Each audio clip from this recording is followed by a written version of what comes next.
Hello hello, bienvenue sur Et si on avançait, le podcast qui vous tire vers le haut.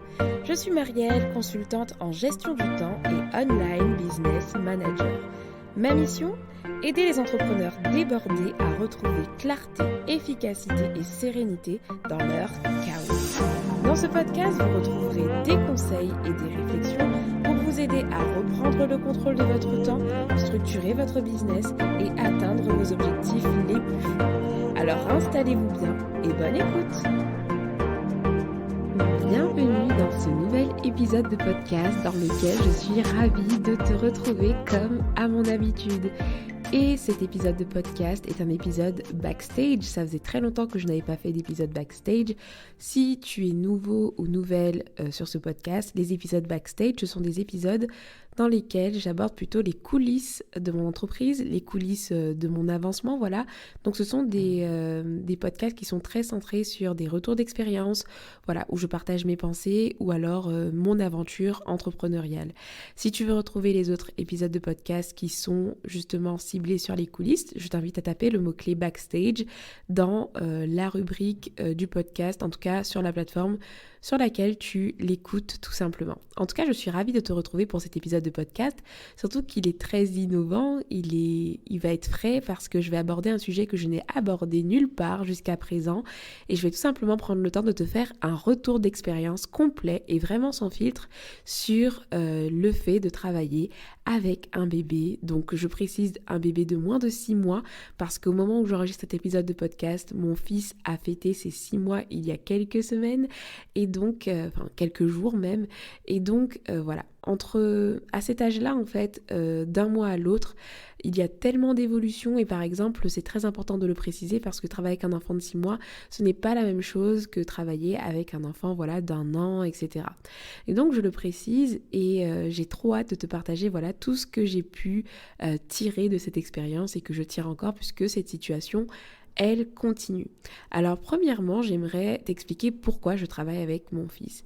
Il faut savoir que dans ma vision entrepreneuriale, quand j'ai décidé de me lancer en tant qu'entrepreneur, j'ai toujours voulu avoir du temps pour mes enfants. L'une des motivations, d'ailleurs l'un des déclencheurs de mon envie de tester autre chose que le salariat, ça a été, pour la petite anecdote, quand j'étais salariée, d'être face à une maman qui revenait en fait de son congé maternité.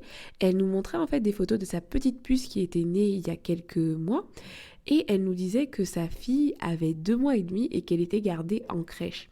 Et je regardais les photos et je me disais, mais waouh, quel courage elle a eu de reprendre le travail et de laisser sa fille aussi petite pour pouvoir justement revenir travailler. Moi, je ne sais pas, je me rappelle m'être dit justement que moi, je ne savais pas si quand je serais confrontée à cette situation, si je serais capable de laisser en fait mon enfant aussi petit, parce que quand on a un congé maternité, si tu ne le sais pas, on a un délai en fait. Ce congé maternité n'est pas n'est pas flexible, ce n'est pas comme on veut, et donc très souvent grand maximum 3 mois et minimum 2 mois et demi, on doit laisser son enfant ou ses enfants, si on a eu des jumeaux ou des triplés, etc.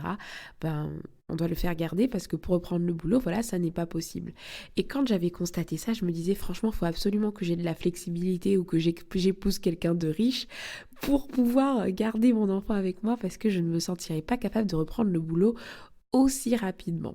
Donc c'est pour te dire que tu vois, cette idée-là de garder mon fils avec moi était déjà dans ma tête depuis très très longtemps.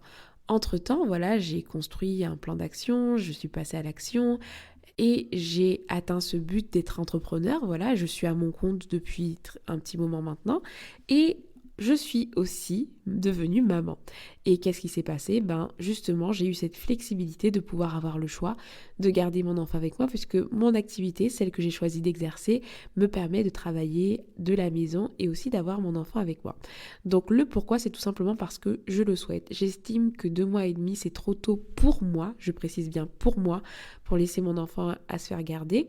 Et encore aujourd'hui, à 6 mois, j'estime que j'ai encore envie de l'avoir avec moi. Et tant que je le peux, en fait, je continuerai. Maintenant, ça ne veut pas dire que je ne ferai jamais garder mon enfant. D'ailleurs, au départ, ce qui était prévu, c'était qu'il soit gardé un jour par semaine, mais il s'avère que ça n'a pas pu se faire et qu'à la dernière minute, genre 2 mois après le début de ma reprise, j'ai appris que je n'avais plus cette solution de garde du coup du mercredi, ce qui fait que je me suis retrouvée à garder mon enfant finalement en full time. Mais ça n'était pas prévu comme ça à la base et bien sûr qu'à un moment donné, il sera gardé, mais en tout cas pour le moment, il est avec moi et c'est de cette aventure-là dont je vais te parler. Avant de rentrer dans les détails, je veux quand même faire un petit disclaimer. Disclaimer. Numéro 1, chaque enfant est unique, chaque parent est unique et chaque contexte est unique.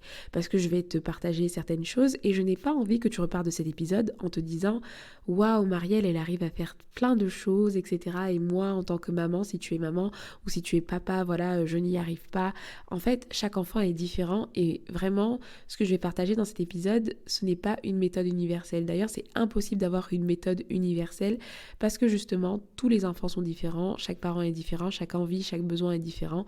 Et donc, ce que je te partage ici, c'est vraiment mon expérience. J'espère que ça t'inspirera, mais qu'à aucun moment tu deviennes complexé ou que tu te mettes à comparer ce qui n'est pas comparable. Tu vois ce que je veux dire ? Donc voilà, c'était le premier disclaimer. Deuxième disclaimer, ça va être de te dire tout simplement que nous n'avons pas les mêmes envies, nous n'avons pas les mêmes besoins, il est un peu lié au premier. Ça veut dire que si aujourd'hui tu es maman, papa, ou voilà, que tu as décidé de faire garder ton enfant, c'est ok. Que tu es entrepreneur, que tu n'as pas envie de travailler avec ton enfant, c'est ok aussi. Je te parle de mes choix et voilà, c'est complètement ok. Et dernier disclaimer, et ça rejoint en fait tout, c'est que mon but ici est de te partager mon expérience, de t'aider avec de la transparence et quelques conseils pratiques si ça t'intéresse. Mais vraiment, ce que je dis ici ne fait pas preuve de loi. D'ailleurs, il y a des choses que je vais te partager, peut-être que ça ne fonctionnera pas pour toi si jamais tu as envie de les texter, et c'est complètement ok. Cette partie était très importante pour moi parce que je sais qu'au niveau du domaine de l'enfance, dès qu'on parle d'éducation, dès qu'on parle de bébé, voilà. Mais en fait, je sais pas pourquoi, mais il y a un peu un contexte un peu où on se compare très très vite, on a tendance à complexer, on a tendance à se mettre beaucoup de pression. Et moi, cette pression, si jamais tu es concerné par cette situation, le fait d'avoir un enfant, un bébé en bas âge, j'aimerais te l'enlever avant d'écouter cet épisode pour que tu l'écoutes de façon neutre et vraiment comme voilà une source d'inspiration, voilà. Alors c'est parti. Premièrement, je vais t'expliquer mon contexte parce que justement, pour que tu puisses comprendre pourquoi j'arrive à pratiquer les conseils que je te donne, je veux te donner mon contexte exact afin que tu puisses comprendre dans quel environnement j'ai réussi à faire tout ça. Alors, je vais te donner un maximum d'informations. Déjà, mon bébé, il a moins de 6 mois, comme je te l'ai dit. Donc, ça veut dire que c'est un bébé qui, jusqu'à présent, ne faisait pas grand-chose. Quand je le posais quelque part, il restait au même endroit. Parce que voilà, depuis quelques jours, aujourd'hui, il se met à ramper. Et ce que je pouvais faire auparavant, il y a certaines choses qui ne marcheront plus. Donc, c'est pour ça que cet épisode, il est dédié aux 6 premiers mois. Et parce qu'aujourd'hui, il rampe et donc il gambade dans la maison. Et ça n'est plus pareil déjà. J'ai un bébé qui a un petit profil koala. Donc 70% du temps, il est sur moi, il aime être collé à moi. Voilà, ça c'est un truc à savoir aussi parce que si tu as un enfant indépendant, peut-être que tu n'auras pas les mêmes besoins que moi, etc. Donc moi j'ai un bébé qui est plutôt koala, 70% du temps. Il a des petites phases d'indépendance, mais quand même, il est très très très collé à moi et à son papa également. Je suis d'ailleurs, en parlant de son papa, je suis mariée, donc mon mari fait des horaires d'après-midi, donc il travaille plutôt l'après-midi à partir de midi, mais il travaille également parfois le soir et les week-ends. Donc c'est très important de le comprendre, qu'il n'est pas tout le temps disponible pour garder mon fils, etc. Ce qui fait que la plupart du temps, je suis avec mon fils, mais que je peux compter sur lui effectivement les matins et parfois les week-ends et les jours fériés. Ensuite, j'ai une casquette de freelance, c'est-à-dire que 2 jours par semaine, entre 2 jours et 2 jours et demi par semaine, je travaille et je fais des missions en freelancing, c'est-à-dire que j'ai des missions qui sont attendues par un client en particulier et le reste du temps, je suis sur mon activité d'infopreneur, donc j'ai une casquette d'infopreneur. Où je vends des formations et donc je crée du contenu autour de ça. Donc c'est la création de podcasts, la création sur Instagram, les stories, la newsletter, où là, ça vient soutenir voilà, ma mission en gestion du temps, donc en tant que formatrice. Donc tu vois, j'ai 2 casquettes. J'allaite aussi exclusivement, si ça peut t'aider et t'intéresser, parce que effectivement, par exemple, moi, l'un des avantages que je vois à garder mon enfant, c'est que mon allaitement, voilà, il est très facilité parce que du coup, je l'ai toujours avec moi. Et puis dernier point que je peux te donner aussi pour t'expliquer mon contexte, c'est que voilà, je devais garder mon bébé, faire garder mon bébé une fois par semaine au départ, et finalement ça n'a duré que 1 mois et demi voire 2 mois, et j'ai dû reprendre sa garde en full time. Donc il n'est pas du tout gardé à l'extérieur si ce n'est pas une exception. Et avec tout ce contexte-là que je viens de t'expliquer, je vais maintenant te partager du coup quelques conseils, mais ce sont des conseils qui sont basés uniquement sur mon retour d'expérience. Donc à chaque conseil, un retour d'expérience, et ces conseils, du coup, j'en ai recensé 13 qui sont rangés en 4 catégories. La première catégorie, gagner du temps. La deuxième, gérer bébé. Troisième, gérer son organisation, donc mon organisation perso. Et puis la dernière, c'est une catégorie autre parce que j'avais des trucs où je ne savais pas où les mettre, et donc c'est autre. Et tu auras 13 conseils pratiques par rapport à ça. Première catégorie, gagner du temps. 80-20, tu connais le principe 80-20, le fait de se concentrer sur les 20% de tâches, d'activités, de produits, voilà, qui vont apporter 80% des résultats. Ben ça, c'est un indispensable quand tu as un enfant. Et ça, je l'ai remarqué dès le début. On m'avait dit, tu sais Marielle, quand tu auras un enfant, tu vas comprendre ce que c'est que l'efficacité.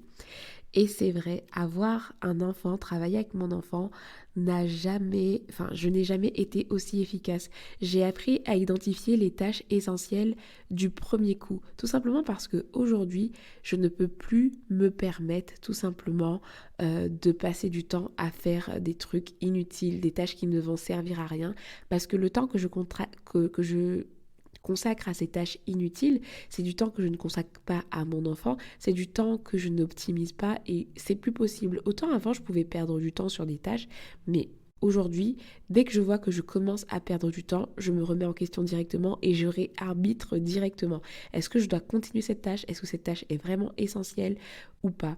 Et donc ça, c'est vraiment un truc que j'ai constaté en commençant. Et le premier conseil que je peux te donner du coup, c'est de vraiment épurer le nombre de tâches que tu as à faire et te concentrer vraiment sur les 20%. Et si jamais tu as quand même beaucoup de tâches à réaliser, justement parce que tu ne peux pas faire que du 80-20, il y a des tâches dans mon business que je suis obligée de faire et qui n'ont pas forcément 80% des résultats, tu vois. Et donc c'est pour ça que la petite nouveauté, je t'en ai un peu parlé dans un épisode de podcast où je parlais de délégation, c'est que j'ai commencé à déléguer et aussi énormément automatiser. Pour la délégation, j'ai fait appel à un assistant qui travaille avec moi du coup depuis ma reprise de congé maternité. On a ensemble un budget temps mensuel entre 10 et 15 heures. Donc c'est entre 10 et 15 heures que je ne consacre plus moi à mon activité, mais qui sont déléguées à mon assistant. Donc il va gérer différentes tâches. J'ai opté pour un profil assez polyvalent. Donc par exemple, il est intervenu sur un peu de création de contenu, mais au final, on a réorienté son investissement dans mon activité sur d'autres tâches pour les mois à venir. Mais par exemple, lors du lancement, il m'a aidé sur tout le paramétrage de la plateforme de lancement, l'upload des vidéos, etc. Toutes les tâches où je n'ai pas de valeur ajoutée directe, il intervient dessus. Et voilà, on collabore ensemble là-dessus. Et puis ces missions évoluent au fil du temps. Par exemple, là, ces missions vont être dans tout le recyclage des podcasts. Comment faire en sorte de faire vivre ces 133 épisodes qui existent et qui sont à votre disposition. Comment les faire vivre, comment les exploiter, les optimiser sur le blog, etc. Donc il est sur des missions comme ça. Et ça, ce sont des trucs que je procrastine mais depuis longtemps parce que je n'ai plus forcément le temps à dédier à ce type de tâches. Et lui, il arrive et il reprend ce type de tâches et m'aide et me soutient dans mon activité. Et l'automatisation, c'est simple, c'est que je vais automatiser tout ce qui est possible en fait. Toutes les petites tâches que je ne veux plus avoir à traiter, si c'est possible de le faire, je vais donc automatiser la tâche à travers une automatisation soit via Make qui est mon outil d'automatisation, ou alors je vais utiliser un outil qui va être dédié à cette automatisation là tout simplement. Ensuite, j'utilise également pour gagner du temps, toujours dans la délégation entre guillemets, donc là c'est un peu de la collaboration, c'est un peu mon assistant, mais c'est ChatGPT, l'intelligence artificielle. Je t'en parlais dans les tendances de l'année 2023. Là, l'intelligence artificielle a fait un bond extraordinaire, c'est-à-dire que ça va tellement vite. Et aujourd'hui, il y a tellement d'outils qui permettent justement de gagner du temps et je n'hésite vraiment pas à les utiliser. Donc, pour la catégorie gagner du temps, je te conseille donc de te concentrer sur les 20 tâches les plus essentielles à chaque fois, les 20% de tâches, et surtout apprendre à identifier les tâches qui ont le plus de valeur et les mettre en top priorité de ta journée pour être sûr de ne pas les, bazarder et les négliger au profit de tâches qui ne seraient pas du tout importantes. Et aussi, deuxième conseil, du coup, je t'encourage à déléguer et à automatiser un maximum. Donc, quand je parle de délégation, moi, j'ai un assistant, mais tu peux aussi déléguer. Quand je parle d'automatisation, pour moi, c'est aussi de la délégation parce que tu délègues certaines choses à des outils, comme je te le dis très souvent. Donc, voilà. Ensuite, au niveau de la gestion de bébé, ici j'ai 3 conseils à te partager. Déjà, le premier conseil, c'est de mettre en place des routines pour bébé. Moi, c'est un truc que je mets en place pour moi, mais pour le bébé, c'est également essentiel. Je me suis rendu compte aussi en ayant mon fils que quand il avait des routines, il avait forcément des repères dans la journée et donc ça veut dire qu'il était moins stressé. Tu vois, c'est un peu comme toi. Quand tu sais ce que tu vas faire, tu n'as pas de stress. Mais quand tu n'as pas de plan, etc., tu sais pas par où commencer, voilà, tu sais pas à quelle sauce tu vas être mangé aujourd'hui et tu es un peu perdu. Pour un bébé, c'est un peu pareil et dès le début, j'ai commencé à mettre en place des routines pour lui. Donc quand je parle de routine, c'est l'heure à laquelle il va manger, l'heure à laquelle il va prendre son bain, etc. Ses temps d'éveil, ses temps de sieste. J'ai fait en sorte qu'il puisse avoir, si possible, une routine, même si je te garantis, je te promets que moi non plus, mon fils ne fait pas tout le temps ses routines et je te décomplexe aussi par rapport à ça si jamais tu es parent et que tu constates que ton enfant n'a pas une routine figée. Mais quand même, j'ai envie de dire que, allez, si j'essaye de faire un pourcentage, quand même 80-70% du temps, il respecte sa routine, à part s'il a un pic de croissance ou si voilà, il fait les dents, qu'il y a quelque chose qui le gêne. Il est plutôt du genre à respecter ses routines et ça l'aide lui parce que du coup j'ai avec moi un bébé qui va être serein. Donc si j'ai un conseil à te donner, c'est d'essayer d'instaurer des routines avec ton bébé, que ce soit au niveau de la sieste, des temps d'éveil, de l'alimentation. Il faut savoir qu'une bonne partie de ce début d'activité avec un bébé, mon fils était allaité à la demande.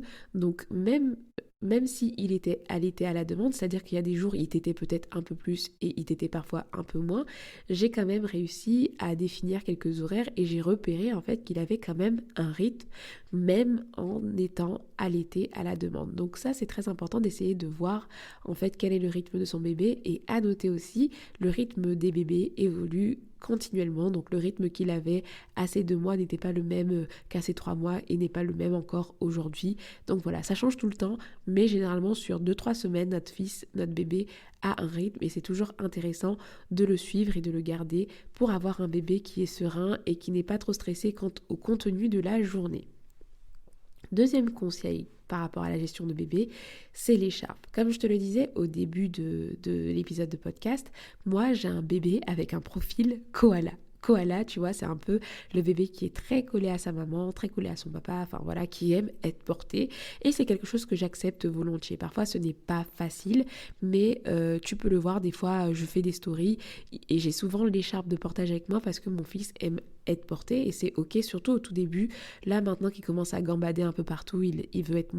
il a moins ce besoin d'être porté, mais quand même, au départ, il était très souvent porté et donc l'écharpe de portage c'est quelque chose qui m'a aidé. Si tu n'as pas d'écharpe de portage, tu peux également opter pour comment ça s'appelle, des porte-bébés, voilà. Alors très souvent ils sont pas forcément adaptés aux tout petits bébés dès le début, mais il y a quelques porte-bébés qui sont dits physiologiques, qui sont adaptés à des tout petits bébés en bas âge, mais sinon l'écharpe de portage c'est un très bon plan.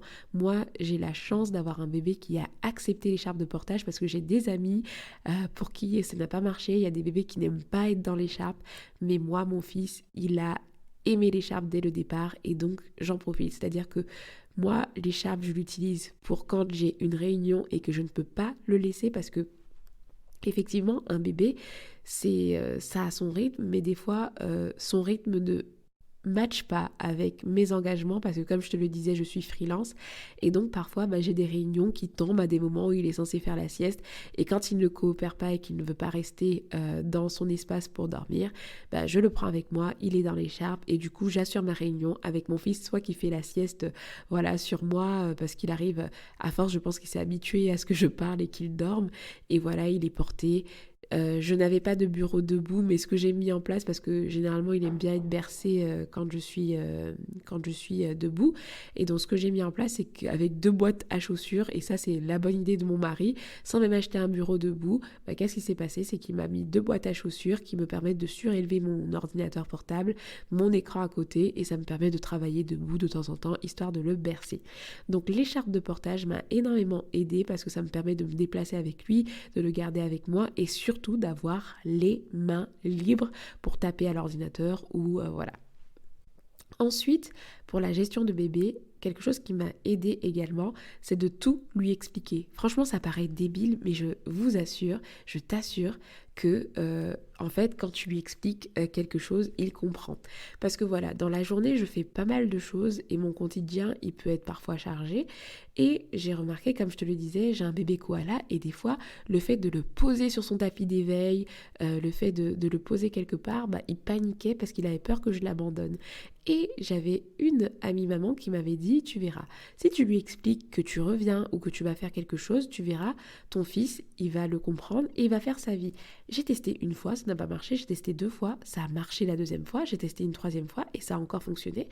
Et encore aujourd'hui, la plupart du temps, quand je pose mon fils et que je lui dis « Écoute, mon chéri, maman va avoir une petite réunion où maman va faire telle ou telle chose et je reviens ou alors je vais faire ceci et je te prends dans 15 minutes s'il est réveillé. » Du coup, je me rends compte que ça fonctionne vraiment et que il ne pleure pas et que mon bébé koala est un peu indépendant. Donc j'essaye de tout lui expliquer. Quand maman a un imprévu avec une mission freelance, je lui dis qu'aujourd'hui c'est ma journée avec tel ou tel client. Je lui explique vraiment tout ce que je fais quand il ne dort pas, parce que la plupart du temps il dort, bien sûr quand je travaille. On va parler de mon organisation après, je vais évidemment t'expliquer comment je m'organise pour travailler concrètement. Mais voilà, je lui explique tout, absolument tout, et je pense que aussi ça l'aide aussi, ça c'est le petit plus, à développer son langage parce que voilà, aujourd'hui mon fils il dit non, enfin j'ai l'impression qu'il arrive à interagir avec moi parce que j'ai pris l'habitude de lui dire tout ce que je faisais et je trouve que voilà, ça le rassure, même si on a l'impression qu'ils ne comprennent pas, je me rends compte que ça le rassure énormément que je lui parle et du coup j'ai un bébé qui est plus apaisé, même si ça ne l'empêche pas, voilà, là je te dis ça a l'air parfait comme ça, mais il y a des jours où c'est la crise et il me comprend pas, hein, t'inquiète pas. Mais quand même, la plupart du temps, le fait de lui expliquer les choses, ça fonctionne. Et maintenant, le plus gros morceau de cette partie, qui n'est pas la dernière puisqu'il y a la partie autre, mais c'est la partie sur mon organisation. Comment je m'organise pour gérer tout ça? Parce que tu l'as peut-être suivi, j'ai quand même, je t'ai dit que j'ai mon activité en freelance et d'infopreneur, mais j'ai fait quand même un lancement, j'ai lancé une formation, j'ai enregistré une formation, et tout ça demande de l'organisation. Alors comment j'ai fait pour m'organiser? Comment je fais pour m'organiser en travaillant avec un bébé? Alors premièrement, ce que j'ai mis en place, c'est que j'ai mis en place un petit symbole dans ma to-do list où j'arrive à identifier dans ma to-do list les tâches que je peux faire quand mon fils dort et les tâches que je peux faire quand mon fils est réveillé. Quand mon fils est réveillé, il y a des tâches que je vais faire soit si ça me demande un peu de concentration, je vais le mettre dans l'écharpe. S'il est réveillé, je vais éviter de faire des tâches qui vont me demander de la concentration et je vais plutôt le poser sur son tapis d'éveil, il va jouer avec ses jouets, etc. Il va s'amuser, là en ce moment il rampe, etc. Et moi je me pose assise à côté de lui et c'est typiquement le moment où je vais en profiter pour par exemple répondre à mes messages, répondre à mes commentaires, traiter mes mails rapidement ou modérer par exemple le groupe Slack parce qu'en ce moment je suis mentor à la BSB Academy d'Aline de The Bee Boost par exemple. En tant que mentor, je dois répondre aux messages et tout des élèves. Voilà, pour ces moments d'éveil, des fois je me permets de prendre quelques minutes par-ci et par-là pour travailler sur mon téléphone portable ou sur mon ordinateur. Je me pose sur son tapis d'éveil pendant que lui fait sa petite vie et je réponds. Et après, j'ai une to-do list à faire quand bébé dort. Et donc, ces to-do list-là sont toutes les tâches qui me demandent de la concentration, qui me demandent, d'être focus. Ça, je profite de ces siestes. Il fait généralement une sieste le matin et 2 siestes l'après-midi, mais très souvent c'est plutôt 2 siestes avec une le matin d'1 h 30 et une l'après-midi de bien 2 heures, parfois 3 heures, oui, c'est comme ça, c'est son rythme en ce moment. Et je profite de ces sessions-là pour vraiment faire des tâches full focus.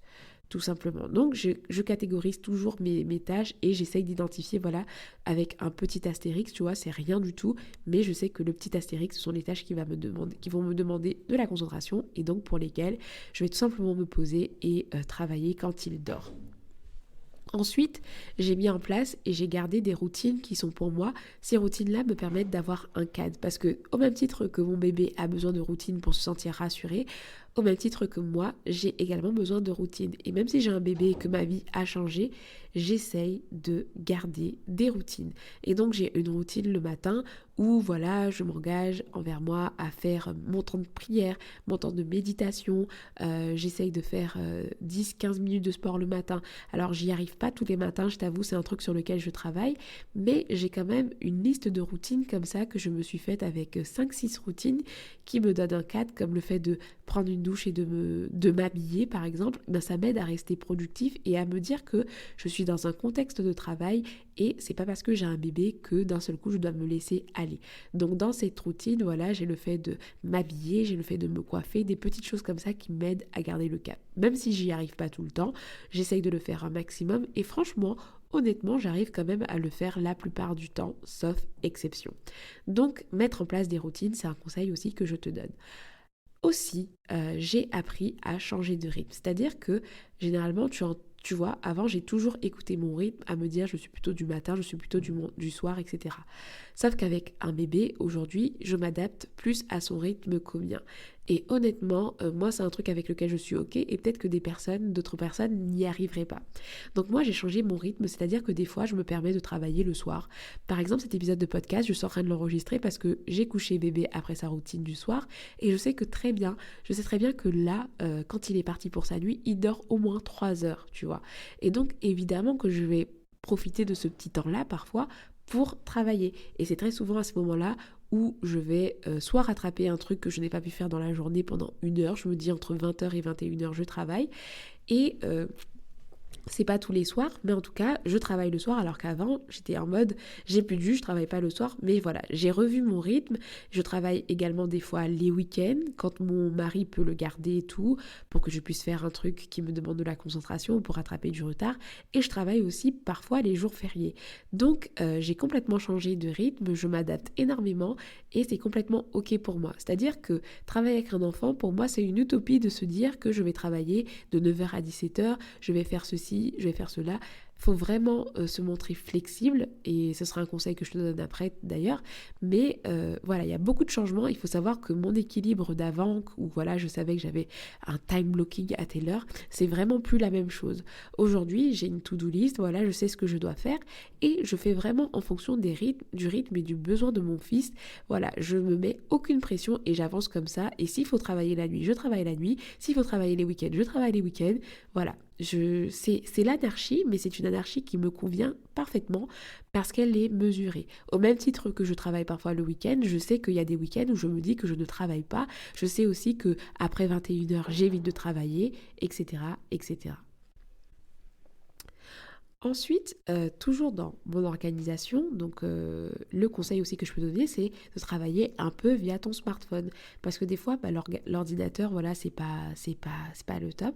Et très souvent, j'aime bien amener mon fils prendre de l'air. Et puis des fois, il est juste là, regarder les arbres et tout dehors. Et évidemment que j'essaye d'avoir un temps de qualité avec lui, que j'ai du temps de qualité. Mais j'ai remarqué que parfois, ça m'aide pendant cette balade, pendant qu'il est en train d'observer les arbres, pendant que moi, moi je ne fais rien, je prends mon smartphone et puis je traite parfois quelques mails, je réponds à quelques messages par-ci et par-là. Donc ça, c'est pas un truc que je recommande tout le temps parce que faut vraiment prendre le temps aussi de chérir les moments qu'on passe avec le bébé.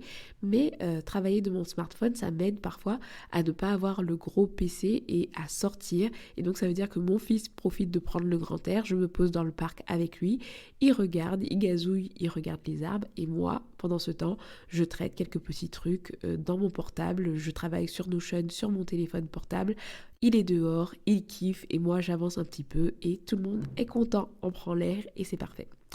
Ensuite, niveau organisation aussi, l'anticipation. Ah oui, l'anticipation, c'est indispensable. Pourquoi? Parce que justement, il peut y avoir tellement de loupés, tellement d'imprévus. Un jour, ça m'est arrivé plein de fois où mon fils, il y a des jours, il coopérait pas du tout. Il y a ce qu'on appelle, si tu n'es pas maman, si tu n'es pas papa, peut-être que tu ne connais pas, mais il y a ce qu'on appelle les pics de croissance. Et les pics de croissance, tu sais, ce sont des moments où ton enfant, il est très demandant, il veut rester dans les bras, il mange énormément. Et donc ces phases-là, il y a des moments où je n'arrivais pas à travailler. Donc il y a des jours complets parfois où je n'ai pas travaillé. Et heureusement que j'avais anticipé peut-être des deadlines et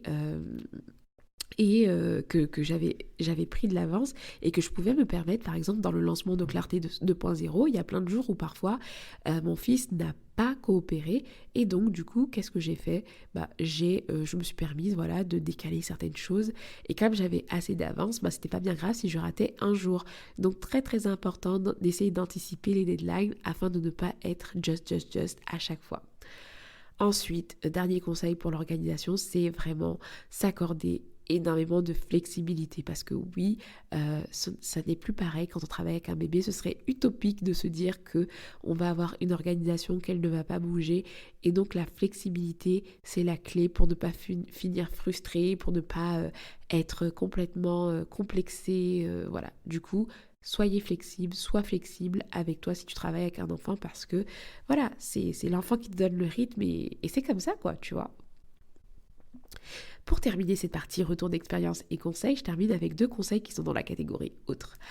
Le premier, c'est la transparence avec ses clients. Je te conseille d'être très transparent avec tes clients parce que comme je te l'ai dit, je suis actuellement freelance. Donc ça veut dire que j'ai des missions avec des clients et tous mes clients savent que je travaille avec mon enfant.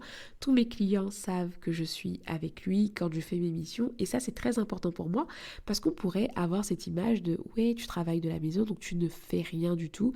Et donc moi je me suis assurée que c'était ok pour tous mes clients que je travaille avec mon fils. Donc déjà ça c'était le premier truc et beaucoup de transparence. Si des fois j'ai eu un imprévu avec mon fils et d'ailleurs c'est un truc de fou parce que la plupart de mes missions clients, j'arrive à les faire et j'ai jamais eu à décaler une deadline, jamais eu à remettre quelque chose en retard à cause de mon fils. Donc ça c'est incroyable et je suis vraiment reconnaissante pour ça parce que ça aurait pu arriver tellement de fois mais en fait non, mon fils ne m'a jamais empêcher de faire mes missions de clients, mais par contre j'ai toujours été transparente avec mes clients et parfois peut-être qu'il m'est arrivé de terminer certaines missions le soir au lieu de les faire à des heures normales et ça c'est complètement ok, ils sont ok et voilà, je m'adapte énormément. Ça veut dire que des fois lors des réunions mon fils il est avec moi en écharpe et ça je m'assure à chaque fois que ce soit ok pour mes clients.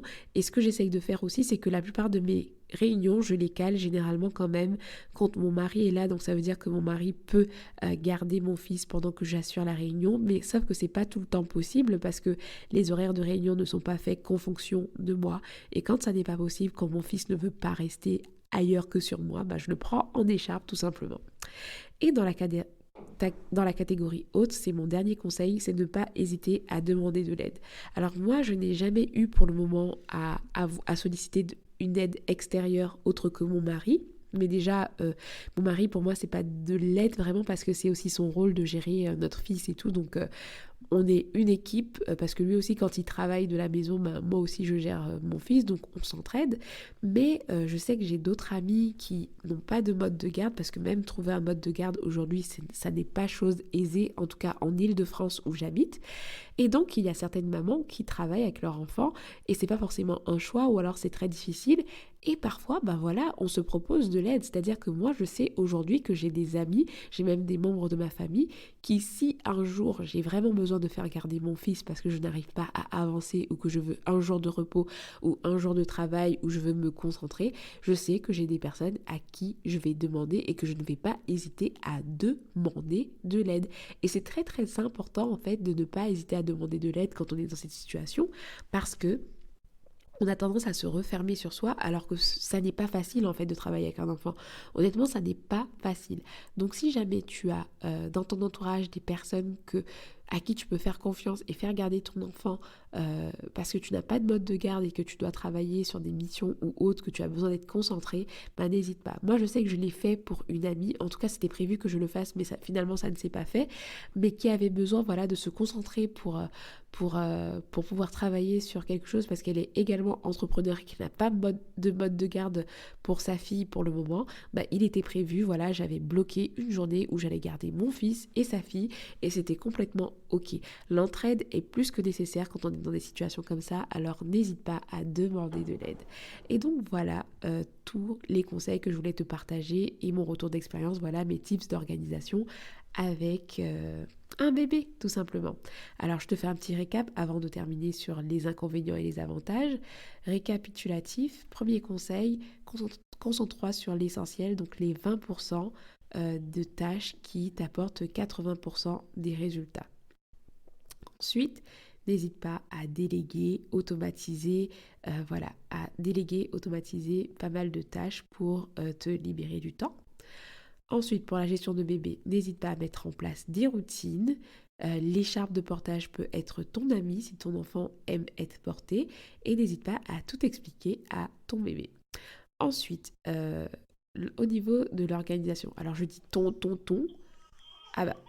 Mise en situation, mon fils vient de se réveiller. Je vais mettre pause à ce podcast.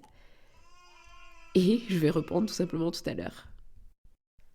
Alors me revoici dans l'enregistrement du podcast quelques minutes après. Donc comme je te le disais, j'enregistre cet épisode de podcast à 20h et normalement, je te le disais tout à l'heure, mon fils généralement enchaîne plusieurs heures de sommeil en début de soirée. Sauf que là, imprévu, je ne sais pas pourquoi, il s'est réveillé en sursaut et s'est mis à pleurer et j'ai dû aller le consoler. Et les joies du direct font que c'est tombé pendant l'enregistrement du podcast. Mais tu vois, je viens d'appliquer ce conseil de flexibilité dont je te parlais tout à l'heure. C'est essentiel parce que avec un enfant, on ne sait jamais et c'est complètement ok. Là, du coup, je suis allée le consoler, il s'est rendormi et tout va bien. Je reprends l'enregistrement de mon épisode de podcast.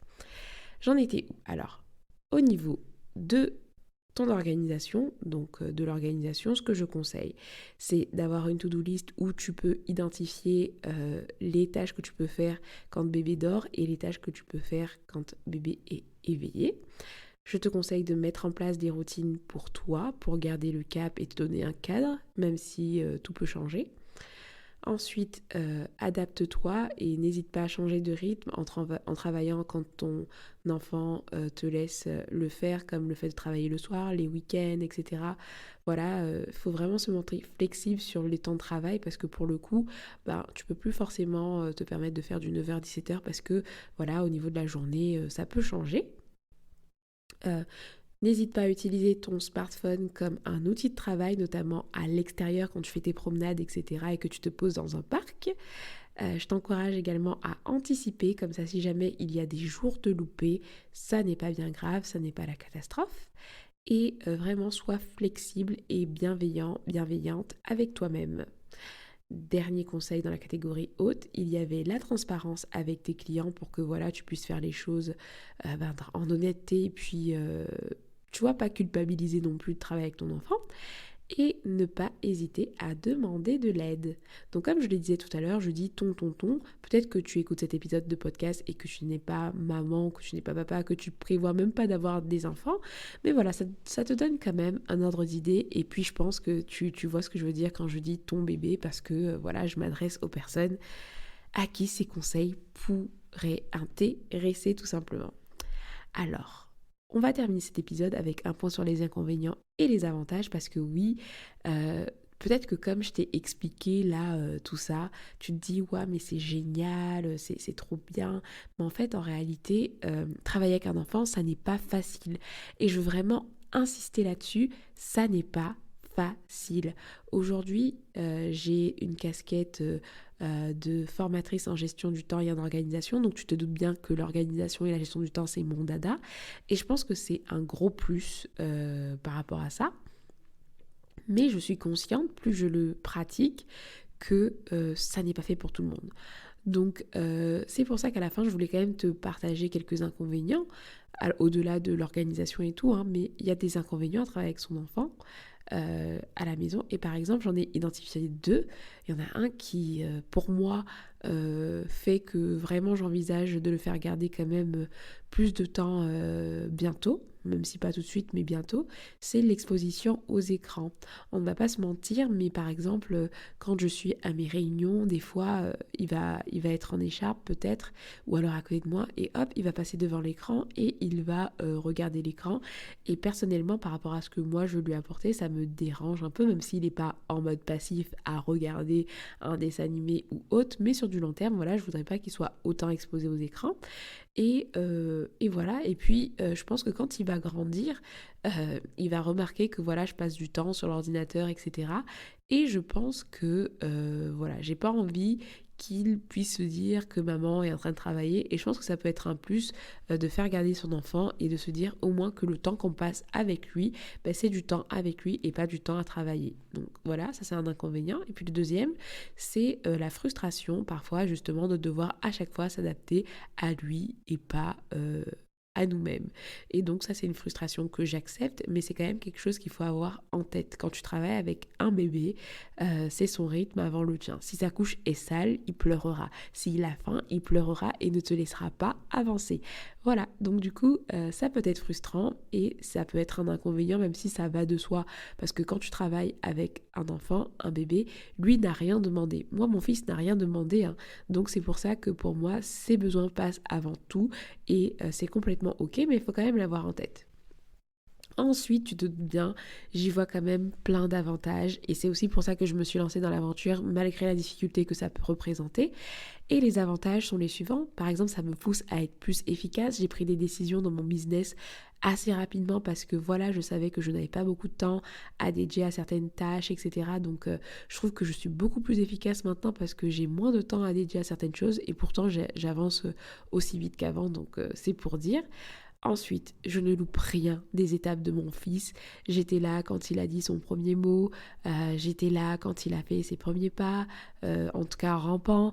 Voilà, je le vois grandir à vue d'œil et je suis tellement heureuse d'être dans les coulisses de tous ces petits changements.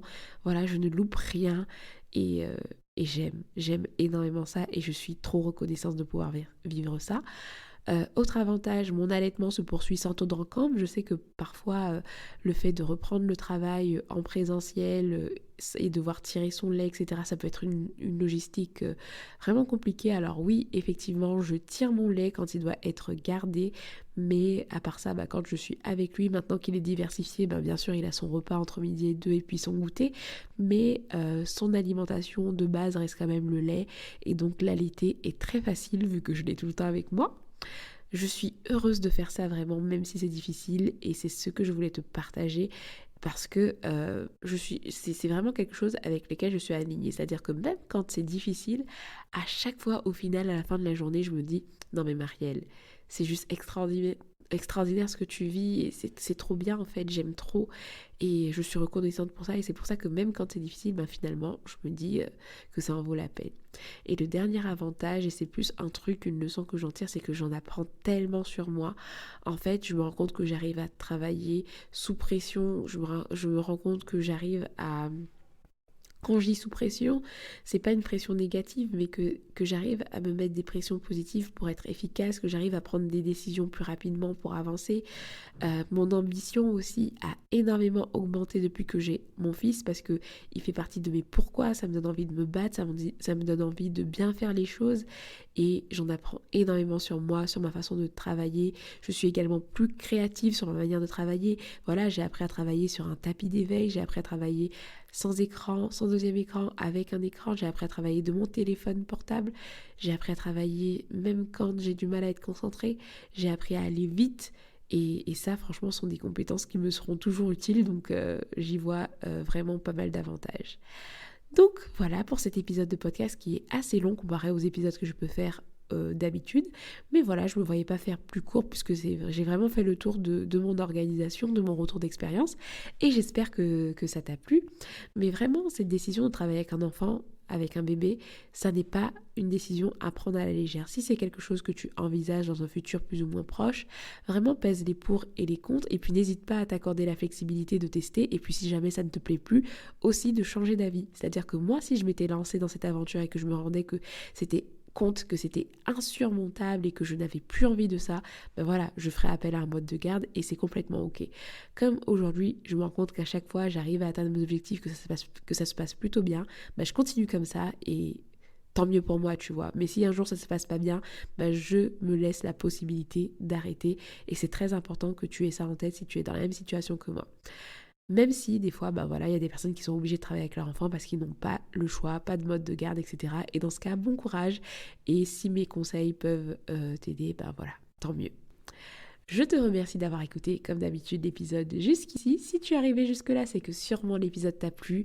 Alors n'hésite pas à le partager, peut-être à une maman qui travaille de chez elle avec son enfant, un papa qui travaille de chez lui avec son enfant, avec son bébé, une future maman, un futur parent. Voilà, n'hésite pas à partager cet épisode de podcast à ta communauté, à quelqu'un qui en aurait besoin, tu vois. Ça permet au podcast de se faire connaître et puis aussi d'aider quelqu'un. Et puis comme d'habitude, n'hésite pas à laisser une note sur la plateforme sur laquelle tu l'écoutes si tu ne l'as pas encore fait puisque ça aide à la visibilité de ce podcast. En tout cas, moi je te laisse ici. Je te remercie encore une fois d'être arrivé jusqu'ici et puis je te donne rendez-vous tout de suite. En tout cas pas tout de suite, sauf si tu enchaînes avec un nouvel épisode. Mais en tout cas, à très bientôt pour un prochain épisode de podcast. Ciao, ciao!